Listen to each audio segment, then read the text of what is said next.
So ఈ varicose veins treat చేయడానికి various treatments ఏమున్నాయి? రైట్. సో సింపుల్గా చెప్పాలంటే బేసిక్లీ ఒక బ్లడ్ వెసల్ మనం ఇలా వెళ్తున్న బ్లడ్ వెసల్ పాడైతే దాన్ని బాగు చేయడానికి ఒకటి అది కట్ చేసి ఆ బ్లడ్ వెసల్ తీసి బాగు చేసి రిపేర్ చేసి పెట్టడం. ప్రాబ్లం దాంతో ఏంటంటే కటింగ్ ఇన్వాల్వ్డ్, కుట్లేయటం ఇన్వాల్వ్డ్, దానివల్ల మత్తి ఇవ్వాల్సి వస్తుంది. చాలాసార్లు ఆ బ్లడ్ వెసల్ కట్ చేసినాక అది పని చేయదు సరిగ్గా. సో రకరకాల సమస్యలకు దారితీస్తుంది. దానికి ప్రత్యామ్నాయంగా ఇప్పుడు కొత్తగా ఏం చేస్తున్నామంటే ఆ బ్లడ్ వెసల్ లోపలికి వెళ్ళి అది లోపల నుంచి ట్రీట్ చేస్తున్నాం. బ్లడ్ వెసల్ లోపల నుంచి దాన్ని క్లియర్ చేస్తున్నాం.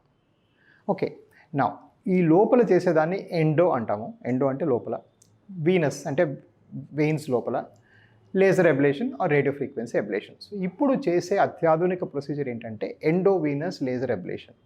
ఏంటి, బ్లడ్ వెసల్ లోపల నుంచి చేస్తున్నాం కాబట్టి ఎక్కడ కట్ చేయడం కానీ, కుట్లేయడం కానీ, మత్తి ఇవ్వడం కానీ ఏమీ అవసరం ఉండదు.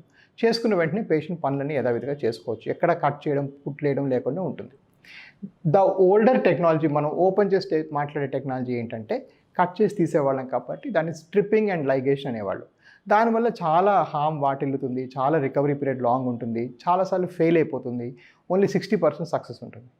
So the point is go for only endovascular. ఇప్పట్లో కొత్తగా చేసేవన్నీ ఎండోవాస్కులర్ ప్రొసీజర్సే. మీ డాక్టర్కి ఎండోవాస్కులర్గా చేసే పద్ధతి తెలియకపోతే ఇంకో డాక్టర్ని ఎత్తుక్కోండి.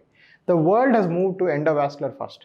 ప్రపంచవ్యాప్తంగా అందరూ 97% వాస్కులర్ పేషెంట్లు ఆ రక్తనాళం లోపల నుంచే చేయించుకొని సేమ్ డే వెళ్ళిపోతున్నారు. స్టెంట్ అయితేనేమి ఏమైనా కూడా. అదేవిధంగా వారికోస్ వెయిన్స్కి కూడా. సో ఆ స్ట్రిప్పింగ్ అండ్ లైగేషన్ చేసుకోకూడదు. ఎండోవినస్ లేజర్ బాగా మోడర్న్. ఇంకా దానికన్నా మోడర్న్ ఏంటంటే చిన్న సూది పెట్టి ఒక బంకలాంటి దెక్కియడము, దాన్ని గ్లూ అంటాం.